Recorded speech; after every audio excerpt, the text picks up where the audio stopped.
So in today's video, I thought this would be a interesting type of video.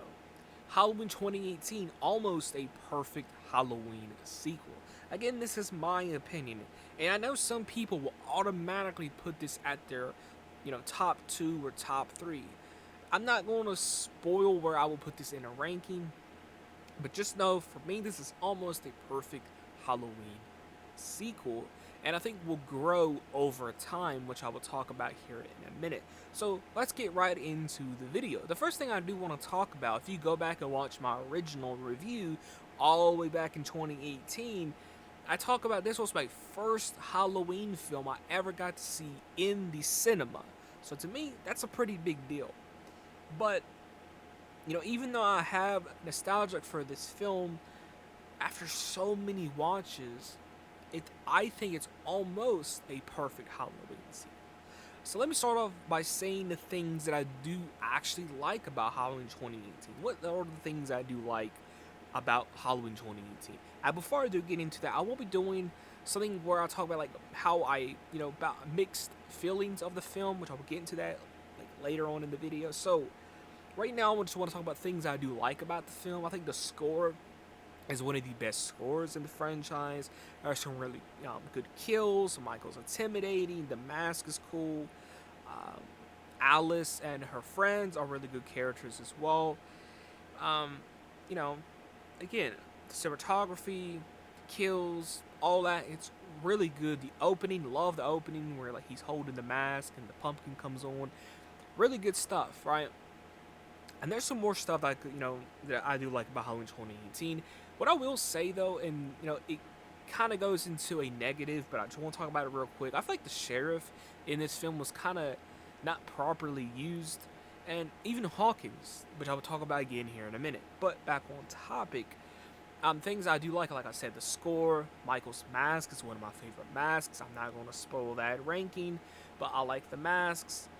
The kills are good. The pacing of the film, it's all right, and yeah, it's all around just a decent Halloween film. So those are the things I do like about it. There's probably more that I could think of, but those are just some on the top of my head. Now here's where some people may bring out their pitchforks, because again, like I said, this movie has such a big following, and I can understand that and see why. But one of the mixed things about this film, I used to like it way more when it first came out. Now, as I sit on it more, I'm like, does it make much sense? And what I mean is, so obviously Laurie Strode is in this movie, and yeah, so again, this is a direct sequel to the original film, as we all know. It's a direct sequel to that original John Carpenter, Deborah Hill classic. So meaning, Laurie Strode only had one encounter with Michael. Let that sink in. She only had one encounter with the shape, the boogeyman, Michael, pure evil himself. So, in reality here, yes, people deal with trauma in different ways. I get that. But in reality, is Laurie Strode a little bit over the top? Which I think that could be a whole different video in itself. Because you gotta think, like, we even have a flashback where, she's putting her daughter in danger because of all this. She's, basically going insane. Like, she has mannequins in the backyard. She's practicing shooting in the backyard. She's isolate herself from everyone, and that goes into something else. Like, she's in Hattonfield, which I find kind of odd. Like, and again, which I will talk about here in a minute, something else. Like, she lives in Hattonfield, but she's so scared of the boogeyman. Realistically, and you're trying to make this film be realistic, wouldn't she be like in Russellville or another town over? Maybe not even in the same state. She'd be somewhere else, right? Am I right or am I wrong on that? I feel like, yeah, she would. And like her wanting Michael to escape, but you only had one encounter, no connection to this, to this man. Michael probably don't even remember you. Then it's revealed, in Halloween Kills, they don't, he don't even have a purpose to go after her. So basically, what I'm saying is that's one of my mixed things about Halloween 2018 is Laurie Strode. I used to like Laurie Strode a lot more in this film, but as I sit on it, I kind of feel like she's over the top a little bit. Yeah, people deal with trauma in different ways, but if you're so scared of this boogeyman, you're going to move over to another state. You only had one encounter with the man, so having all these guns, having this and that, is it that necessary for, again, for someone you don't even know that randomly picked you? This random boogeyman serial killer picked you as a target. So again, mixed opinions, I know, but yeah, let me go into the topic of things I don't like about Halloween 2018.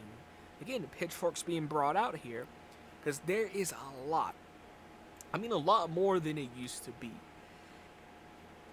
I do not like, and this is just my personal opinion, but I think the comedy does not work. You could tell David Gordon Green's, has done comedy films in the past. You could tell this is his first horror movie. You could tell that easily, almost to the point where he kind of doesn't get, he might get Michael, but the characters surrounding Michael and the story and the flow, maybe he doesn't get as well. And what I mean is there's too much comedy in the film. Like, for a Halloween film, it's too much comedy. The only comedy that I will accept, that I feel like it's just a lighthearted moment that actually fits into the film, is the scene where the kid, I believe his name is Julian, is like clipping his nails. That stuff I could pass off because it's just like a lighthearted moment that fits in with the film.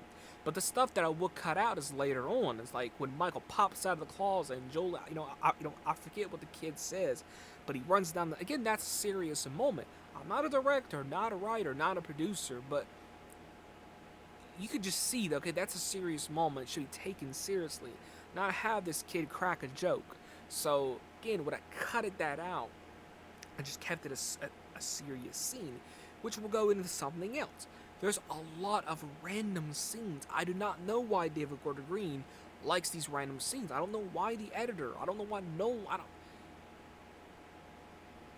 That's how I feel. There's a lot of random scenes. Like, there's a scene. There's even a deleted scene of this scene, and that's the scene where like the cops are like eating their like brownies or food. And it's like they're talking about it. Like,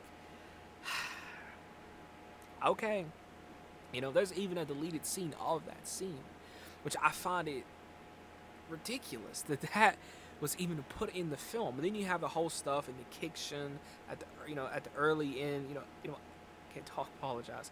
At the very start of the film, you got all the kitchen dialogue. The whole scene where Alice boyfriend, they're arguing, and as they're arguing, fighting, he throws the phone to like this pudding or whatever, and then the scene, like, when you go back and watch that, the scene just like cuts, and there's actually a deleted scene of him getting arrested. Again, not an editor, not anything of the sort. But I would have looked at that. You know what? Let's reshoot, take out the scene where the cops are talking about their food, and just include that deleted scene if it was something to do with runtime. And again, goes into something else. Again, a lot of random scenes, a lot of random dialogue, maybe too much dialogue that does hurt the pacing of the film a little bit. What else I was going to say? Dr. Sartain, the stuff with Dr. Sartain, was only there for shock value. Like, why? It was only there for filler and shock value. Like, you couldn't come up with anything else, like, have an extra scene with Laurie or Michael or a new character or whatever. Instead, we got to have Dr. Sartain put on the Michael mask and go through this for about, I don't even know how long. Really. And again, they only did that for filler and for shock, and to give a reason to why Michael and Laurie actually, cross paths. But I think you can even have handled that in a different light instead of introducing this crazy character Sartain. But yeah, random scenes, this and that. Also, like I was talking about, like Alice's friends. I feel like Alice was not used well in the film, because I feel like this was the original plan, in my opinion, was this was supposed to be a passing of the torch. Yeah, Alice was not used well in the film. Even her friends were not used well in the film. Again, there's a really cool deleted scene where it shows more of her and her friends. Why wasn't that kept? I don't know. Again, not an editor, but I'm just saying. Makes sense. But, yeah, those are some of the things I don't like about Halloween 2018. I just kind of feel like, even though it's close to being perfect, those are just the things that really do hurt the film. It's the random scenes, the random dialogue,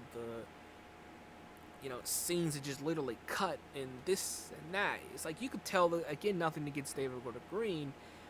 This was his first horror movie. And again, I don't know why they like random scenes. I don't know what's with David Gordon Green and everyone approving of these random scenes, because they follow in Halloween Kills. It looks like they might be following in Halloween Ends as well.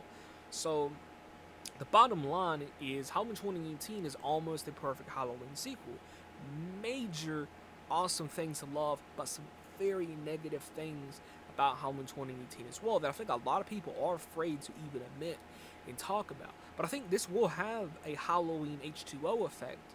And what I mean is H2O has some flaws as well, but it's getting more of a following as the years go on, and I have grown more to like H2O. So I think the same thing's going to happen with 2018. Once we get Halloween Ends and maybe a TV series or another reboot, you know, people's going to come around more to Halloween 2018. At least be more open-minded, more at least have their own opinions on Halloween 2018. Because I feel like a lot of people just kind of agree with the other person when it comes to Halloween 2018. But do I want to talk about any other things? Yeah, I do want to talk about that. One more thing I do want to talk about before I go. I wish they would have gave us that original ending and would have stuck to their guns and just went with the original ideal and plan. And if you don't know, the way they're marketing Halloween Ends was kind of the way they marketed Halloween 2018, if I remember correctly. Like, this was, 2018 was supposed to be the final battle. They didn't stick to their guns, and, so let me know how you feel about Halloween 2018 in the comments below. Like I said, it's a really awesome Halloween film, close to perfection. But in my opinion, nothing will top the original or even Halloween 4. So yeah, let me know your thoughts on Halloween 2018. I mean, if I have to give it a rating, I would say like a 9.5. Yeah, so let me know how you feel about Halloween 2018 in the comments below. Do you agree with me? Do you disagree with me? See you guys in the next video.